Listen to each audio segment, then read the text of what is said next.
இந்த autobiography of யோகி அப்படிங்கிற அந்த புக், அதான் முதல்ல நான் படிக்கும்போது ஒரு 18 வயசில் நான் படித்தேன். அந்த சாப்டர்ஸ் ஒவ்வொரு சாப்டரை முடிச்சுட்டு நான் வெளியே போகும்போது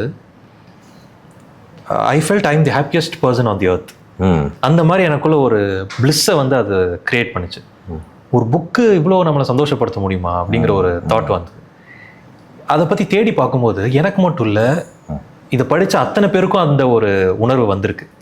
நீங்கள் ஆப்பிளோட ஸ்டீவ் ஜாப்ஸ்லேருந்து எடுத்து நம்ம ரஜினி சார் வரைக்குமே எல்லாருமே அதை பற்றி இப்போ இந்த புக் எனக்கு அப்படி அது பண்ணிச்சு இது பண்ணிச்சுன்னு சொல்லி ரொம்ப ஸ்லாகிச்சு அதை பற்றி பேசுகிறாங்க. அப்படி என்ன அந்த புக்கில் இருக்குது அப்படின்னு ஒரு கேள்வி ஒரு லேமேனுக்கு இருக்கும் இல்லையா? நான் வந்து ஆனந்த சங்க பப்ளிகேஷன் தான் முதல்ல வாங்கி படித்தேன். ஓகே. அதில் பின்னாடி போட்டிருக்கோம், what you hold in your hand is not an ordinary book, it is a spiritual treasure அப்படின்னு. அதை நான் உணர்ந்தேன். அது அவ்வளோ வேல்யூபிளான ஒரு புக்காக இருக்குது. எதனால் இந்த புக் இவ்வளோ தாக்கத்தை ஏற்படுத்துதுன்னு நினைக்கிறீங்க? சத்தியத்தினால. அங்கே வாழ்ந்த மனிதரும் அவர் யாரெல்லாம் ரெஃபர் பண்ணுறாரோ அந்த பெரிய மகான்களும் சத்தியத்தினுடைய சின்னங்களாக இருக்கிறாங்க. எது வந்து ஒரு ஆளை உருமாற்றும் அப்படின்னா சத்தியம் மட்டும்தான் உருமாற்றும். இன்னைக்கு கேட்டு ஒரு 10 வருஷம் கழித்து உருமாத்துற அந்த சூழல் வந்து சத்தியத்துக்கு இருக்காது. கேட்ட மாத்திரத்தில் உங்களை அப்ரூவ் பண்ணிடணும். கேட்ட மாத்திரத்தில் உங்களுடைய பழைய ஐடியாஸ், உங்கள் பழைய பர்சனாலிட்டி எல்லாத்து மேலேயும் ஒரு சம்மட்டி அடி இறங்கணும். அது சத்தியத்தினுடைய வலிமை. அது அந்த சத்தியத்தினுடைய வலிமை முதல் பக்கத்திலிருந்து இறுதி பக்கம் வரைக்கும் நிறைஞ்சிருக்கு. அதனால் அந்த புத்தகம் வந்து it's a lot of truth and lot of பிளெஸ்ஸிங்ஸ்ன்னு தான் நான் பார்க்குறேன். ஆசீர்வாதமும் சத்தியமும் சேர்ந்து நம்மளை தாக்கும்போது கண்டிப்பாக தாக்கத்தை பெற்று தான் ஆகணும். விஷுவலாக அதை நான் சொல்லணுன்னா, நம்ம மனசில் இருக்கிற இறுக்கமான சில முடிச்சுக்களை கொஞ்சம் கொஞ்சமாக அழுத்த மாதிரி இருந்தது. ஆமாம். அதை படிக்கும்போது எஸ். உங்களுக்கு ரொம்ப ஃபேசினேட் பண்ண சாப்டர்ஸ்னால் எதை சொல்லுவீங்க? நான் எனது குருதேவர் யுக்தேஸ்வரை சந்திக்கிறேன். அதுதான் எனக்கு அங்கே ஐயா இது எப்படி சொல்கிறதுன்னா, இது ஒரு சாதாரண தர்க்க மனதுக்கு இதை புரிஞ்சுக்கிறது கஷ்டம். எனக்கு வந்து அந்த அந்த புத்தகத்தினுடைய மையம்னு நான் நினைக்கிறது அவர் யுக்தேஸ்வரை சந்திக்கிற அந்த சாப்டர் தான். நான் என்னுடைய கடந்த காலத்தில் நான் வாழ்ந்திருந்த, நான் தவற விட்ட ஒரு ஆசிரியராகத்தான் நான் அவர் பார்க்குறேன். படிக்கும்போது எனக்கு அது அப்படி தெரியலை. ஃபஸ்ட் டைம் படிக்கும்போது ஐ மிஸ்ட் அப்படிங்கிற உணர்வு எனக்கு இல்லை. ஆனால் எனக்கு இது வேணுமே, எனக்கு இந்த மாதிரி ஒரு ஆசிரியர் இருந்தால் நான் நல்லா இருப்பேனே அப்படிங்கிற தவிப்பு எனக்கு இருந்துச்சு. யோகானந்தரை நினச்சி, யுக்தேஸ்வரை நினச்சி, அந்த சூழலை நினச்சி அழுதது, அவர் வந்து எப்படி இவருடைய சஃபரிங் சமயத்துலலாம் கூட நின்னாருங்கிறதெல்லாம் நினச்சி அழுதது நிறையா. அந்த மாதிரி எனக்கு அவர் வேணும்னு நினச்சி அழுதது தான் அதிகம். பட் கொஞ்சம் ஒரு 2 வருஷங்களுக்கு முன்னாடி யுக்தேஸ்வரனுடைய ஆசிரமத்துக்கு செராம்பூருக்கு போகும்போது I realised very strongly that அங்கே அவர் கூட இருந்து வாழ்ந்து நான் மிஸ் பண்ணிட்டேன் அவரை அப்படிங்கிற உணர்வு தான் எனக்கு நிறைய மேலிருந்து வந்துச்சு. கடந்த ஜென்மம் இல்லை இதன் மேலெல்லாம் நம்பிக்கை இல்லாதவர்களுக்கு இது எப்படி புரியும்னு தெரில. But I clearly see that I missed him so much அப்படிங்கிற உணர்வு இருக்குது எனக்கு. அந்த மாதிரி தவற விட்டுட்டேங்கிற அழுகை எனக்கு இப்போ நினச்சா கூட வந்துடும். அந்த உணர்வுக்கு போனேன்னா நிச்சயம் வரும். அந்த சாப்டர் தான் என்னை ரொம்ப பாதித்த சாப்டர். 2வது அவர் மீண்டும் உயிர் தெழுகிறாருங்கிற சாப்டர். இவர் ஒரு ஹோட்டலில் இருக்கும்போது வந்து இவருக்காக பேசுகிற சாப்டர். ஒரு ஆள் உடம்பை விட்டுட்டு போயிட்டு திரும்பவும் உடம்பு எடுத்து வர்றாருங்கிற அந்த கணம் வந்து எனக்கு ரொம்ப, நானும் அவரை திரும்ப பார்க்க மாட்டேனா, நீ அவருக்கு மட்டும்தான் முன்னாடி வந்து நிற்பியாங்கிற அந்த உரிமையான சண்டையிடல்கள்லாம் எனக்குள்ள மனசில் எழுந்த ஒன்று. இந்த chapter always to my heart. இப்போ நீங்கள் சொல்கிற விஷயங்கள்லாம், இப்போது பாபாஜியுமே வந்து அந்த மாதிரி லஹரி மாசாயமே வந்து திருப்பி உயிரெழுத்து வந்திருக்காரு. யுக்தேஸ்வரும் வந்து லஹரி மாயாசா கூட அவர் இருந்த நாட்களை பற்றியும் தன் குருவை பற்றியும் அழகாக எழுதியிருந்தார். அப்படி இருக்கும்போது ஏன் குறிப்பாக யுக்தேஸ்வர் மேலே உங்களுக்கு அந்த ஒரு ஈர்ப்பு இருந்தது? நான் அவரோட தான் வாழ்ந்திருக்கேங்கிற உணர்வு. அப்படி ஒரு உணர்வு வருது உங்களுக்கு படிக்கும்போது? ரொம்ப நிச்சயமா. எனக்கு புதுசு கிடையாது. கொஞ்ச நாள் நான் முடி வளர்ந்து அவர் மாதிரி தோற்றம் வந்துருமான்னு கூட எனக்கு விளையாட்டா தோன்றுவது உண்டு. ரெண்டாவது, சில சிமிலாரிட்டிஸ் பார்க்குறேன். அவர் பள்ளிக்கூடத்தில் ஒரு கேள்வி கேட்டதுக்கு, அவருடைய சந்தேகங்களை கேட்டதுக்கு அவர் பள்ளியிலேருந்து அந்த டீச்சரால் திட்டப்படுகிறார். இனி உங்ககிட்ட இப்படி திட்டு வாங்கிட்டு படிக்க வேணான்னு அவர் கல்லூரி படிப்பை பாதியில் நிறுத்திடுறார்.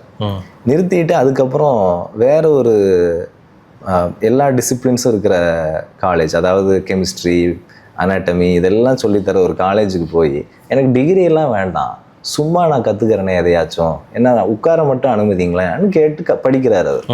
இந்த டெண்டன்சி ஏன்ட்ட இருந்திருக்குங்கிறத பார்த்தேன் நான். இது எங்கேருந்து வந்துச்சுன்னு எனக்கு தெரியலை.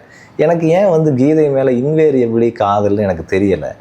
எனக்கு எப்படி இந்த நுட்பங்கள்லாம் எளிதாக புலப்பட்டுச்சுன்னு எனக்கு தெரியலை. என்கிட்ட அசாதாரணமாக என்னுடைய உழைப்பு எதுவும் இல்லாமல் வந்ததுன்னு நான் கருதுறேனோ அந்த குணங்கள், அந்த தன்மைகள் எல்லாம் அவர்கிட்ட இருக்கிறத பார்க்குறேன் நான். அதனால் எனக்கு இந்த யோகானந்தரா இல்லை லாகிரி மகாசயரா பாபாஜியா யாரோட எமோஷனலியாக ரொம்ப கனெக்டடாக ஃபீல் பண்ணுறேன்னா நன் அதர் தென் யுக்தேஸ்வர் தான். வேற யாரும் எனக்கு அவ்வளோ நெருக்கமாக உணரலை நான் இவரை உணர்ந்த அளவுக்கு. ஸோ இவர் ஒரு பர்சனல் கனெக்ட் ஒன்று ரொம்ப இருக்குங்க, ரொம்ப இருக்குது. இது எப்படி சொல்கிறதுன்னு எனக்கு தெரியல. கூடவே இருந்தால் தான் எனக்கு இதை காட்டவே முடியுங்கிற மாதிரி.